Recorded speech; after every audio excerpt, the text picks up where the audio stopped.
están todos? Bienvenidos. Este es el último capítulo de esta primera semana de Entrevista Verdadera. Nos pueden acompañar ocupando el hashtag Entrevista Verdadera para que ustedes también sean protagonistas y hagan las preguntas a nuestra próxima entrevistada. Es Evelyn Matei, fue candidata presidencial, ha sido senadora de la República, diputada también, es de la UDI. ¿Cómo está, Evelyn? Muchas gracias por acompañarnos. Encantada, Beatriz. Buenas noches.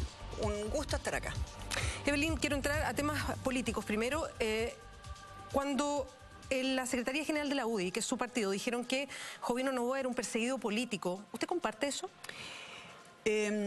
Yo hace mucho rato que no comparto en general cómo se ha tratado el tema en la UDI. También quiero señalar que no comparto la forma en que se ha tratado el tema en general, Ya. ¿no? Cuando uno ve, por ejemplo, a Jorge Pizarro en la presidencia de la Democracia Cristiana, habiendo los antecedentes que hay respecto de sus hijos, que todo el mundo supone que ese dinero en realidad fue a la campaña de Jorge Pizarro o de gente cercana a él, siento, digamos, que ya es hora de que le digamos la verdad a los chilenos. Y no quiero hablar en contra de nadie en particular, pero creo que ya toda la población, todo Chile, se ha formado una opinión de que tenemos un problema entre el dinero y la política que es grave, pero que además que es generalizado. Ya no es un partido, ya no es una empresa, esta cosa, y todos los días surge una nueva boleta y una nueva empresa. Perdón, y una cuando nueva dice persona. generalizado, ¿quiere decir todas las personas? Yo no me atrevería a decir que todas las personas. Lo que sí estoy hablando es que ya no creo que haya ningún partido que no esté involucrado, prácticamente, salvo partidos muy pequeños, ¿no es cierto?, que están formados, o movimientos que están formados por una o dos personas. Pero lo que yo siento es que es hora. A ver, Beatriz, yo quedé muy impactada hoy día con el IMASEC. Me produjo angustia. El IMASEC es el número que mide el crecimiento de Chile, Sí. y que es muy bajo. Perdón, yo debiera haber dicho, sí, el IMASEC va midiendo mes a mes cuánto va creciendo Chile. Se esperaba un 2,7, entre un 2,5 y un 2,7, que ya es muy bajo, y sin embargo fue un 1,7. Y esto significa que nuestro país se sigue deteriorando, porque además fue el 1,7... En el número está juntando las dos cosas, ¿tiene que ver con lo que pasa en política, No. lo que pasa con la economía? No tiene que, o sea, tiene que ver con otras cosas que pasan en la política, con reformas mal hechas, con anuncios complejos, etcétera, con incertidumbre. Pero, ¿cuál es mi preocupación? En la medida que nosotros sigamos, porque en la medida que van apareciendo nuevas empresas, nuevos personajes, podemos estar 4 años con la Fiscalía investigando. Y eso significa que lo más probable es que vamos a seguir con un crecimiento terrible, con desempleo, con probablemente mayor delincuencia, y con un nivel de incertidumbre en la ciudadanía. Perdón, que lo encuentro súper complejo. Y eso es porque el foco está puesto solamente en lo que pasa a nivel de posible corrupción, investigación judicial, en negocio de política. Se come toda la agenda. Se anuncia un proyecto nuevo y al día siguiente cae otro personaje más, o otra empresa más, o otra boleta más. Entonces finalmente nadie logra instalar una agenda que mire hacia adelante en materia, por ejemplo, de delincuencia o de salud o de crecimiento, Evelyn, qué sé yo. Para ir por parte, quiero quedarme en el tema político primero. Sí, claro. Usted milita en un partido, usted es de la UDI. Sí. ¿Dentro de la UDI la escuchan con estos temas? Yo no he hablado, yo no he hablado ¿Se comunica con Hernán Larraín? Yo no me he comunicado con nadie salvo... bueno, con Joaquín Lavín tenemos un programa todas las semanas de radio y además nos queremos muchísimo. Hoy vi brevemente también a Andrés Chadwick, pero hacía varios meses que no lo veía.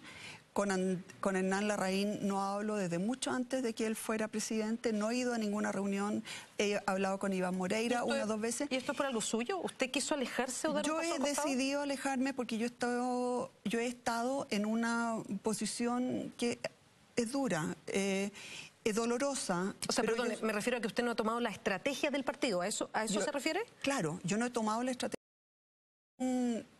con una sensación de pedir perdón sentida, de verdad. Porque han pedido perdón. Sí, ¿No es tan de verdad? No, es de verdad lo que han hecho, pero yo creo que todavía es insuficiente, ¿no? Y uno tiene que ser más específico, uno tiene que ser más claro, pero además no sirve de nada que lo haga solamente la UDI. Yo creo que en esto lo tienen que hacer los demás partidos también. Sí, y lo tiene que hacer la presidenta. La presidenta. ¿Pedir disculpas? En primer lugar, decir la verdad, porque yo creo que ella de verdad no la está diciendo.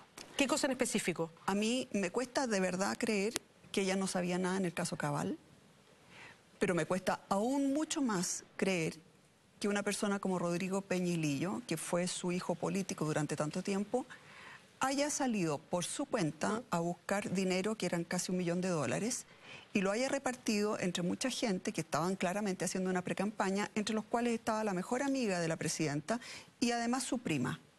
Y que ella no haya sabido que se estaba financiando y que ella no haya sabido de dónde venía la plata, no me calza. Porque cuando ella dice, yo pensé que ese dinero podía venir del PS o el PPD. Perdón, pero si yo creo que a mí 2 partidos han estado financiando la posibilidad de que yo vuelva como candidata, yo no les pido después que no vayan al aeropuerto a recibirme, ¿o sí?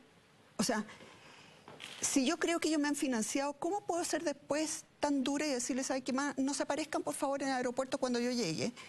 Cuando nombra su primer gabinete, no los consultó, no les avisó, no nada. Ahora cuando cambia el gabinete, los despreció absolutamente, pensando que ya la habían financiado. No me calza, no me calza. Entonces, ¿usted dice que la presidenta miente al decir que no sabe? Sí. ¿Y esto lo hace como una estrategia política para mostrarse distante de todos estos enjuagues de plazas? Yo creo porque se ha ido metiendo ella en un lío tras otro. En media, primero dijo que no había habido precampaña, después entonces empezaban a ver que era obvio que había habido precampaña, entonces ya no sabía cómo se financia. En fin, creo que se está metiendo en un callejón un poco sin salida. Y creo que a la larga lo mejor es sencillamente decir toda la verdad. Y que todos los partidos digan toda la verdad y que de verdad nos podamos enfocar en cómo reconstruimos nuestro país. Porque yo te digo, por suerte ya han salido 2 analistas diciendo cómo salimos de esta. Me acuerdo que leí una muy buena columna de Sebastián Edwards y también José Joaquín Brunner hizo como un análisis de 5 posibles salidas. Pero yo siento que ya hay gente que está pensando cómo salimos de esto. Y creo que como país tenemos que empezar a pensar cómo salimos de esto.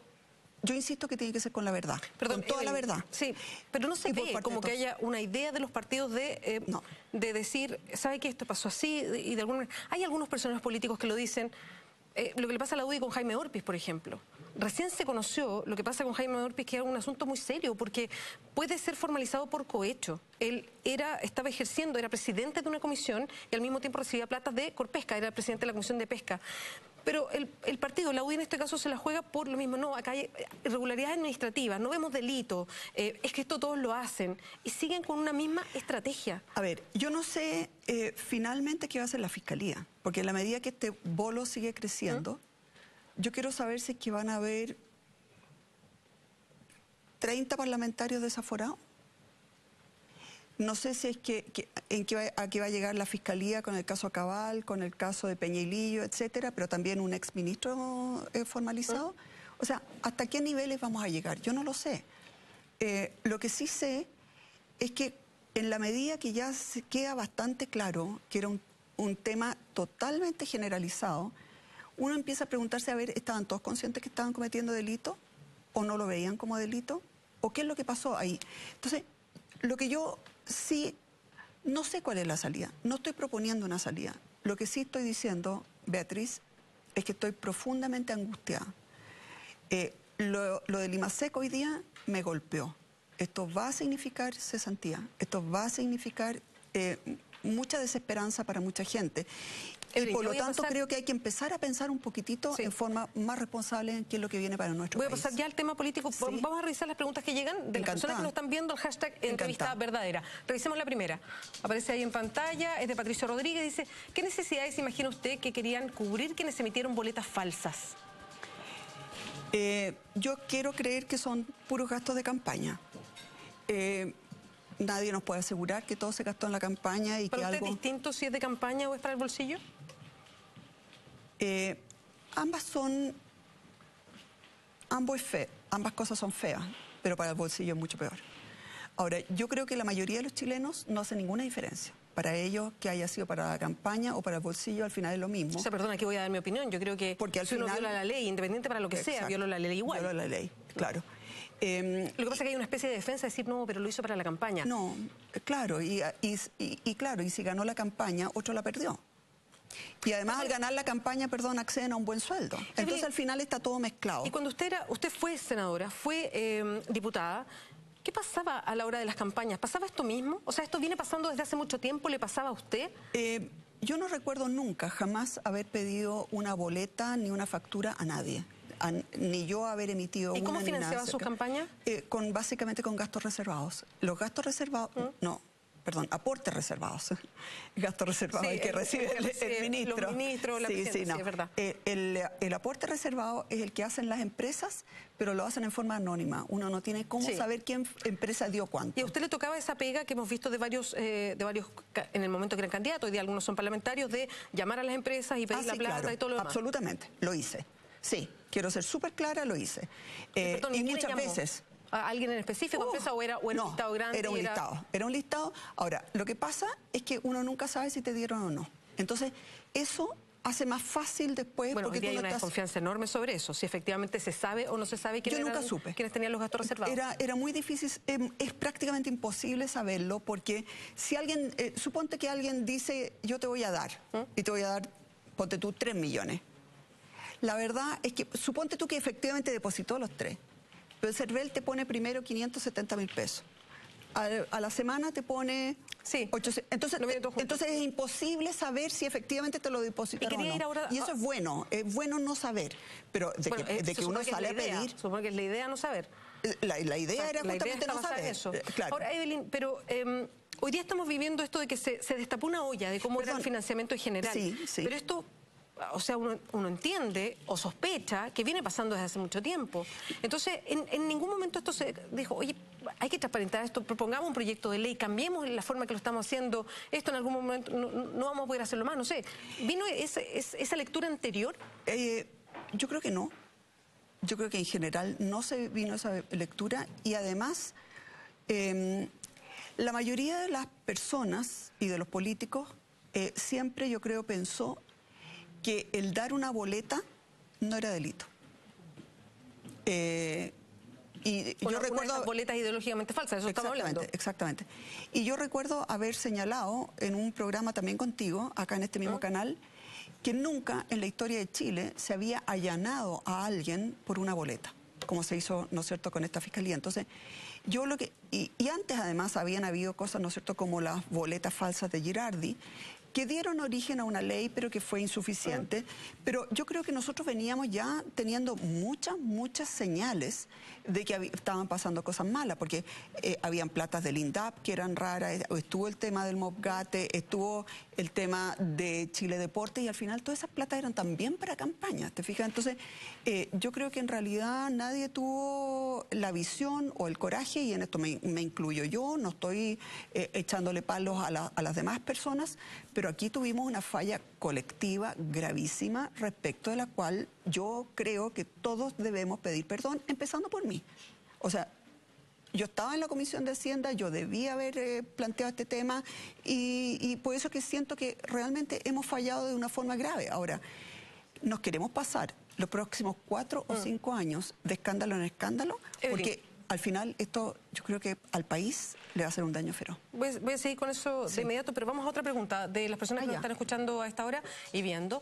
Gerb dice, ¿le pediría la renuncia a los parlamentarios UDI envueltos en corrupción? No me queda claro si es la renuncia al partido o la renuncia al... Digamos las dos cosas, al partido y al Parlamento. Ya, no, al Parlamento yo creo que tiene que ser la justicia y no la Comisión de Ética. La justicia, porque esto ya está en manos de la justicia. ¿Y usted íntimamente qué cree? ¿Que deberían renunciar? Si hay 50 involucrados, ¿van a renunciar a los 50? O sea, ¿por número no pueden renunciar porque se desestabiliza el Parlamento o por responsabilidad o por...? No, porque cuando las cosas son tan sumamente masivas, es porque había alguna falla en el sistema que era bastante más grave. O sea, cuando uno ve que hay 1, 2 o 3 que están haciendo... Pero cuando ya son prácticamente todos o la mayoría, uno dice, a ver, ¿Qué es lo que estaba pasando aquí? ¿Por qué esto no se vio? ¿Por qué no se legisló? Etcétera.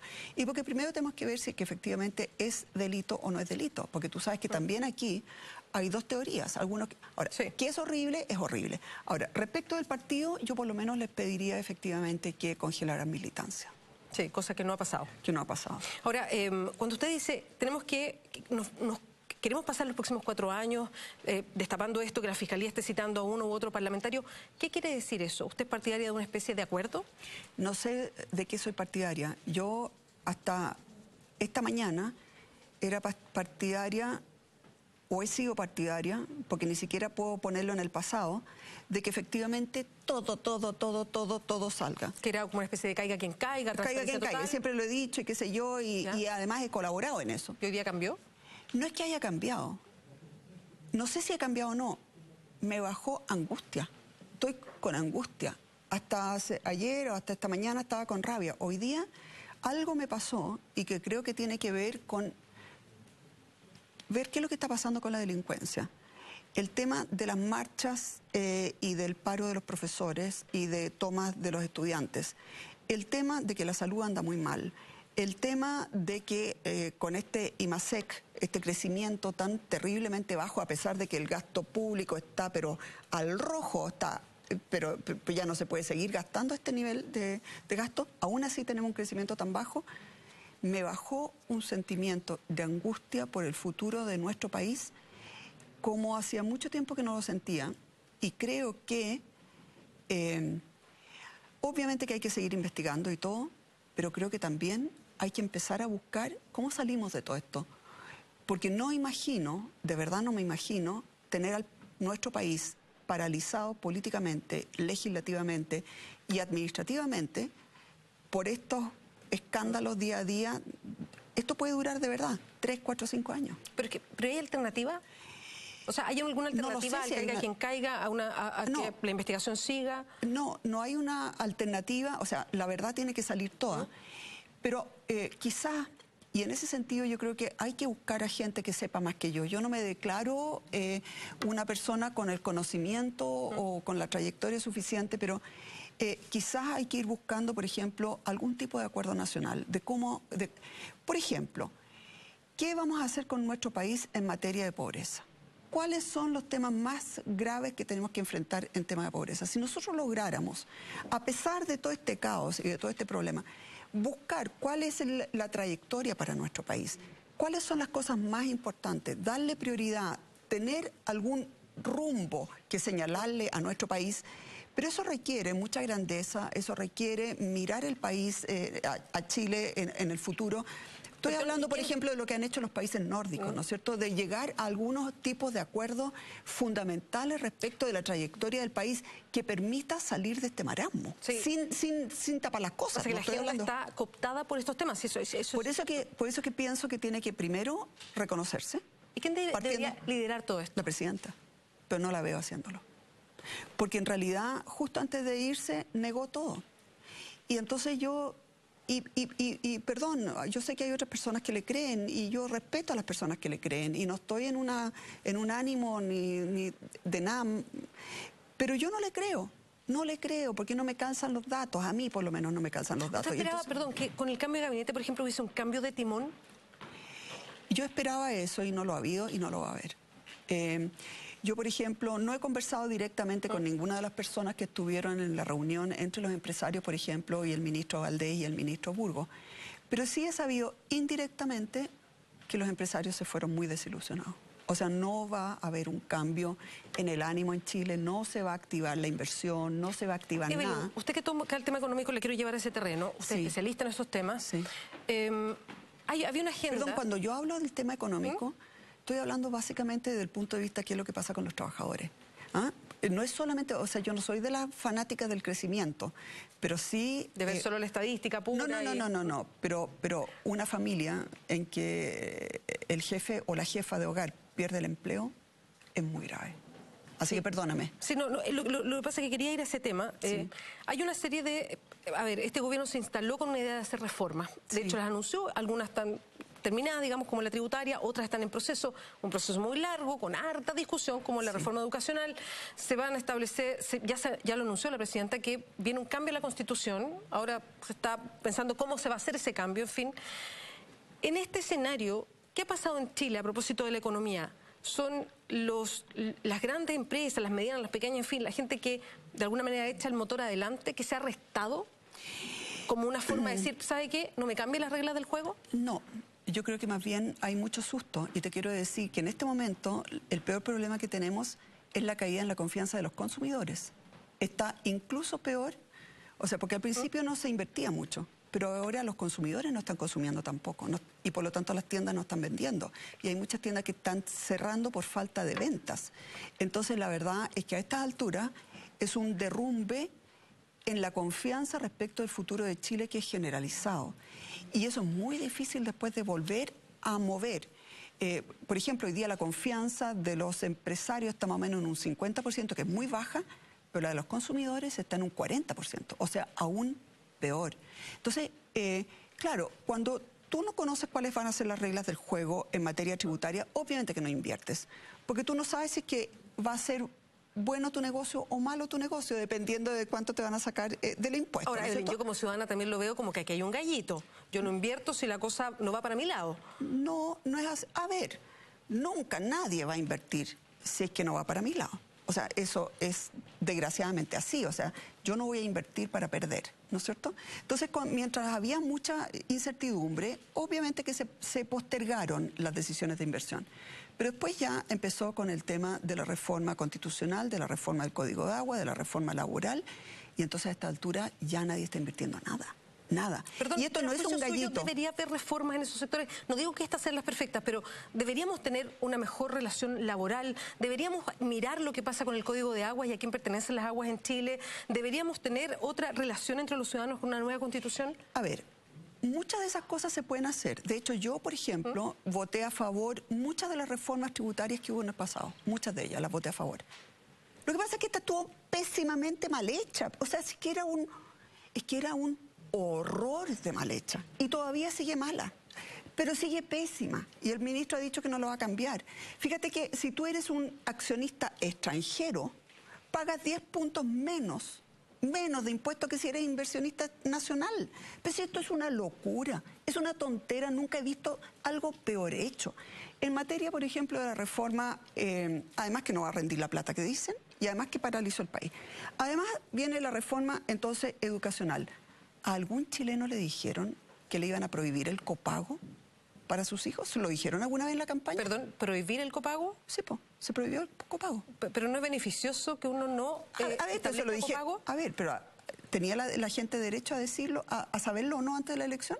¿Lo dijeron alguna vez en el programa? A ver, perdón, pero lo que se proponía era gratuidad, un acceso lo más universal posible, que no hubiese una barrera del que tiene plata o no para poder meter a los hijos en un colegio. Perdón, a nadie le dijeron que iban a prohibir el copago. Nunca lo dijeron. A nadie le dijeron no es una buena noticia que se prohíba el copago. No, o sea, no es una buena noticia que no exista copago y que esa plata la ponga el Estado. Depende. Si me van a dar una buena educación para mis hijos y gratis, aleluya. Si la educación que van a recibir mis hijos es peor por ser gratis que mis hijos recibían cuando yo pagaba 10.000 pesos, entonces por favor déjenme elegir. Pero eso no sabemos todavía. No lo sabemos, pero yo creo que la mayoría de la gente supone que va a ser mala la calidad, porque por algo está tan mal evaluada la reforma educacional. Yo no me atrevería a pensar qué es lo que están, o sea, decir qué es lo que están pensando los chilenos, porque es cosa de mirar amplio. Sí, está bien, pero es cosa de mirar las encuestas. O sea, la reforma educacional ha sido muy, muy mal evaluada y yo he visto mucha rabia en mucha gente. Después está el tema, ¿no es cierto? Evelyn, le interrumpo, porque vamos a ir a otra pregunta para que Mentiras Verdaderas en ese hashtag llega, ahí la leemos. Magda dice, si usted hubiese sido la presidenta actual, ¿qué medidas tomaría con todos los escándalos en Chile? Pero no nos contesta Evelyn Matei, que hacemos un alto, son 30 segundos y volvemos para responderle a ese tuit. Espérenos.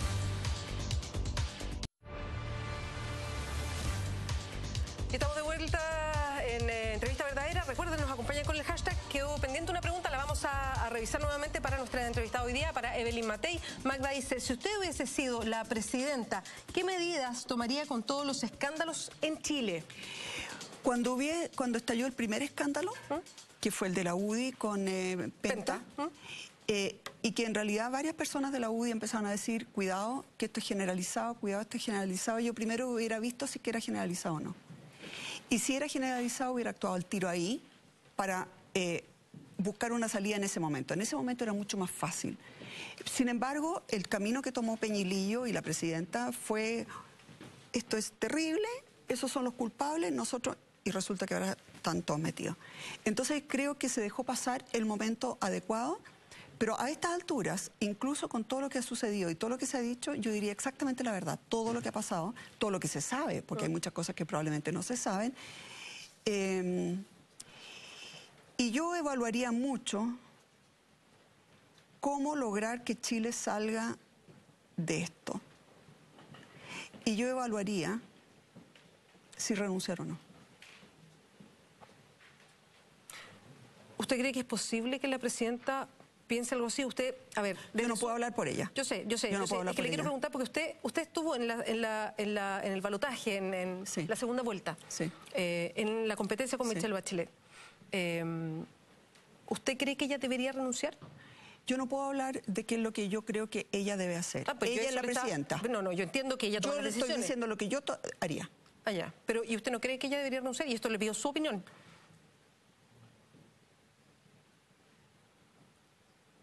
Muy difícil pregunta. Y lo que pasa es que me cuesta contestarla, porque si yo digo que ella debiera renunciar, va a parecer como una cosa muy odiosa. Y yo no estoy en un ánimo odioso, no estoy en un ánimo, estoy nomás viendo cómo salimos de esto. O sea, creo que Chile está en un peligro profundo. Por lo tanto, yo más bien lo que quiero decir es, yo creo que la presidenta tiene que evaluar qué acciones de ella pueden permitir una mejor salida para el país. Y creo que ella lo que ha hecho hasta ahora han sido todas puras equivocaciones. Evelyn Matei, muchas gracias por acompañarnos hoy día en Entrevista Verdadera. Un gusto. Vamos a un resumen de noticias. Durante su visita en Italia junto a la presidenta Michelle Bachelet, la senadora socialista Isabel Allende fue citada a declarar ante la Fiscalía de Roma por la investigación en torno a la denominada Operación Cóndor de la dictadura de Augusto Pinochet. La justicia italiana se encuentra investigando las violaciones a los derechos humanos que sufrieron víctimas ítalo-chilenas desaparecidas durante la dictadura en el marco del plan coordinado entre dictaduras latinoamericanas para atentar contra sus opositores. La congresista fue contactada por uno de los fiscales para declarar en calidad de testigo desde las 15:30 horas, 10:30 en Chile, con el fin de que pueda aportar antecedentes sobre lo que ocurrió en La Moneda el 11 de septiembre de 1973. La Corte de Apelaciones de Punta Arenas decidió desaforar al senador independiente Carlos Bianchi tras ser formalizado por los delitos de fraude al fisco y negociación incompatible por irregularidades en el uso de asignaciones parlamentarias. La medida fue decidida por unanimidad y fue anunciada en la tarde de este viernes, luego de que se realizaran los alegatos el 25 de mayo pasado. El parlamentario independiente fue formalizado el pasado 10 de marzo por presunto fraude al fisco y negociación incompatible por supuestas irregularidades en el uso de asignaciones parlamentarias. El Colegio de Profesores decidió continuar con el paro docente indefinido y exigir el retiro del proyecto de carrera profesional docente. Los maestros marchan hasta La Moneda para entregar una carta a la presidenta Bachelet con la finalidad de explicar las razones de por qué rechazan el proyecto de ley de carrera profesional docente y cuáles son los pasos a seguir para zanjar este conflicto que ya se extiende por 5 días. Una lamentable noticia recibió esta jornada el futbolista chileno Edson Puch, que milita actualmente en Huracán de Argentina. Y es que hoy se confirmó que el iquiqueño no podrá ser parte del plantel de 23 seleccionados para la Copa América 2015, debido a una lesión que arrastra en el muslo derecho. Los exámenes efectuados durante el día de ayer arrojaron un desgarro isquiotibial en el muslo derecho, asociado a una lumbociática que no es compatible con los plazos de recuperación, informó la ANFP a través de un comunicado de prensa. A través del mismo escrito, el ente rector del balompié nacional ratificó que el seleccionador Jorge Sampaoli citó de urgencia al volante de Brujas de Bélgica, Francisco Silva. Personal del Ministerio de Transporte se trasladó a distintas zonas de la capital durante la mañana de este viernes para fiscalizar el cumplimiento de la restricción vehicular debido a la preemergencia ambiental. Los infractores arriesgan una multa de hasta 63.000 pesos. Paula Flores, jefa de fiscalización del Ministerio de Transportes y Telecomunicaciones, calculó en ADN que un 8% del parque de catalíticos deben dejar de circular durante la jornada. El subsecretario de Transportes, Cristian Bowen, llamó a compartir el auto, usar vías alternativas, informarse respecto a estas medidas ambientales, ya que es parte del esfuerzo para tener un Santiago mejor con un aire más limpio. Muchas gracias por acompañarnos este viernes. Nos volvemos a encontrar el próximo martes. Ya viene Mentiras Verdaderas. Chao.